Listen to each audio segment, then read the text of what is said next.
It was a big win for us. Utah's a very good defensive team. We started out the game very slowly on offense like we did last game, so we have to address that, but very, very proud of our young men. Holding to 32% shooting. Once again, we're holding teams way under 40% on the season. And when you can't score yourself, you better defend, and we've done that.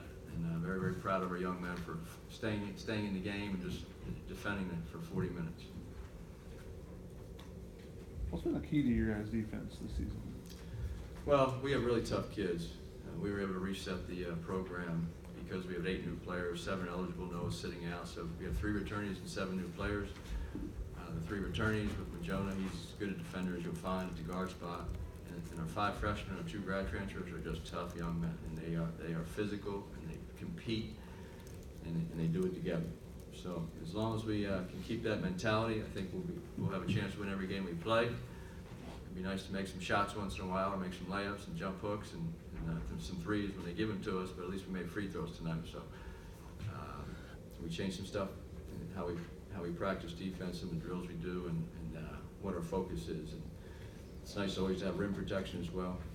We had that with Metu, and we had it with Kongwu and Isaiah and Nick are pretty good, but O can go and get it above the rim like Metu could. Any reason why you saw that the offense started so slowly and so flat? If that's our 3 starting guards, who went 3 for 17 from the field, 3 for 17, it's not too good. So the team has in his zone. What adjustments do you want to make to kind of break that? The zone, it's just that's a fake zone. They look like in a 2-3, and after like the second or third pass, they match up. It's a man-to-man. So we were just running our man stuff, trying to get the ball inside of Onyeka and Nick. And Nick had a great game, 16 and 15. And O was a little off. He missed a couple of chippies, but 5 of them, as a matter of fact. But he made that big left-hand jump hook down the stretch and had a great block. What did you do? What was your defensive strategy regarding Timmy Allen? I thought we did a good job on him. He was way below his average. He was 5 for 20 from the field.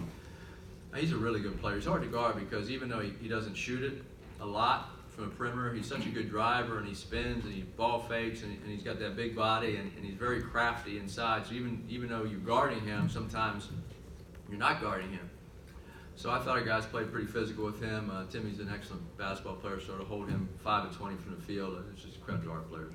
Elijah went on a nice scoring run in the second half to help you grab the lead. What do you have to say about his play tonight? Elijah was terrific off the bench for us. He gave us a spark offensively when we needed it. He made that great play down the stretch when he penetrated and hit Nick for that 3-point. Well, Nick missed a free throw, but that gave us a 3-point lead.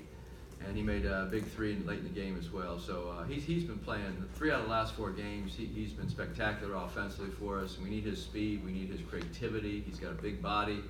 And we just need him to rebound. He's got a 0 on his rebounding total, and we'll talk to him about that. But for him to become a complete player, he's got to defend at a high level and also rebound the basketball.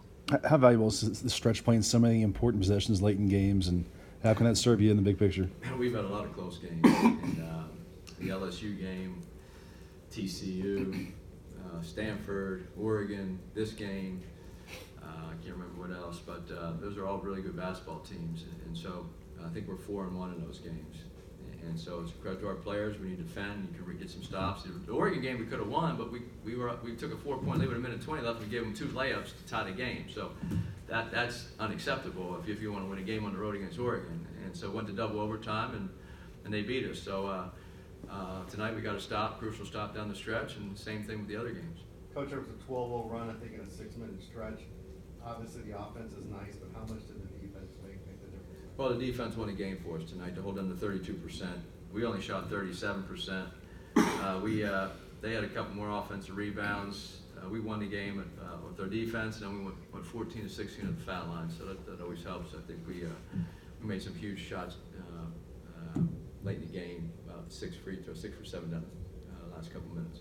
You mentioned the pattern of slow starts on offense the last couple of weeks. What do you think has been the reason for that? I don't know. We seem like we start better on the road offensively for some reason.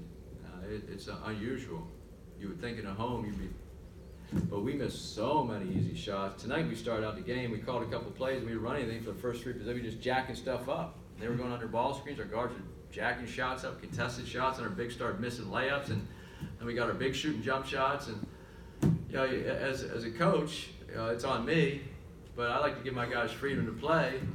But if we have a couple play calls and you don't run the darn play for 3 or 4 possessions, then I got to get someone else in the game who's going to run the play. So we have to do a better job of executing and be efficient right from the start. You know, these teams are too good to keep coming back like that in the first half. What does it say about your mental toughness, though, that I think Jonah and Big O both had, 2 free throws down towards the end once you guys were just starting to take the lead?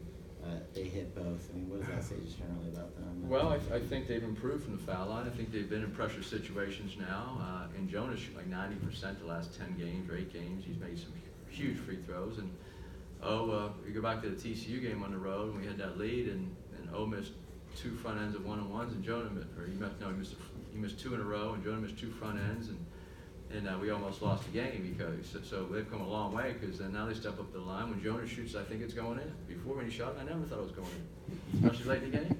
Okay, so right now Jonah's shooting lights out. He's shooting 90%, I think, and that's what you need. You as a senior guard, you go get the ball, get fouled, and go make your shots.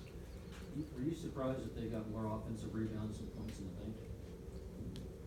We had more points in the paint, 28 to 22, but they had 3 team rebounds. So yeah, they had 3 extra possessions on the offensive glass. They also had 3 more turnovers, so that kind of neutralized that. So I guess that was about even. But yeah, I thought they're actually a very good rebounding team. If you look at their statistics, we're number 1 in the conference in rebounding.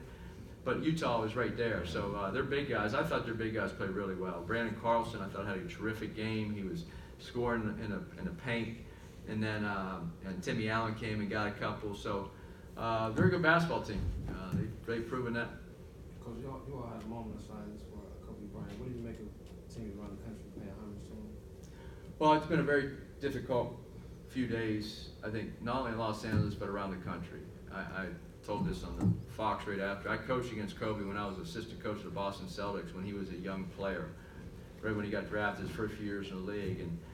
And I just watched him because he was young, he was getting better. And what the most impressive thing to me was his dedication and his work ethic and his desire to be great. And it was very, very impressive for a young player. And then to follow his career as I got into college coaching, just to watch him develop and be a winner and lead his team and the will that he had. But that extreme work ethic and that competitive spirit was there the entire time. That's what made him great. So to lose someone like that, an icon, a role model for so many people, is obviously extremely difficult. His daughter and the other 7 people, we'll continue to honor them in our prayers and think about them a lot. But it's been a really hard week, and so it is nice to win a game that we do honor him. Playing 2 traditional bigs can be kind of tough at times, but how thankful were you for Nick and O's size and at the end there when they kind of used it to make those big plays? Yeah, I think they're basically they're both bigs. They're not stretch guys. Yeah. So sometimes our offense bogs down because they're running on top of each other and there's no spacing. But what we have to do is we have to defend at a high level. We got to rebound and get offensive rebounds, and Nick had a huge offensive rebound at the end. So that's his 3rd tip in to help us win the game against TCU, against LSU, and now tonight. So if you're going to play 2 bigs like that, and Isaiah's been playing great basketball. He didn't play as well tonight, but Isaiah is the most improved player on our team last month. So when you got 3 guys in, you can rotate in. It's nice to have, but you do lose a little floor spacing because Utah had a big guy that could shoot 3s, and they spread us out. But I like our bigs. And then I noticed that you played 10 and they played 8. Do you feel like that had anything to do with the comeback? No, I mean, it was such a close game. We played 10 guys last quite a few games trying to get Max, our freshman. He's gonna be a terrific player. Get him some minutes. He thought he went in and played hard. And Kyle, a freshman, and Q is such a professional. He didn't play a ton of minutes, 4 minutes tonight, but he's played 20 minutes some nights. And so those guys off the bench have to be ready to go. They have to help us win, and they're doing a great job. Anything else for Coach? Thank you.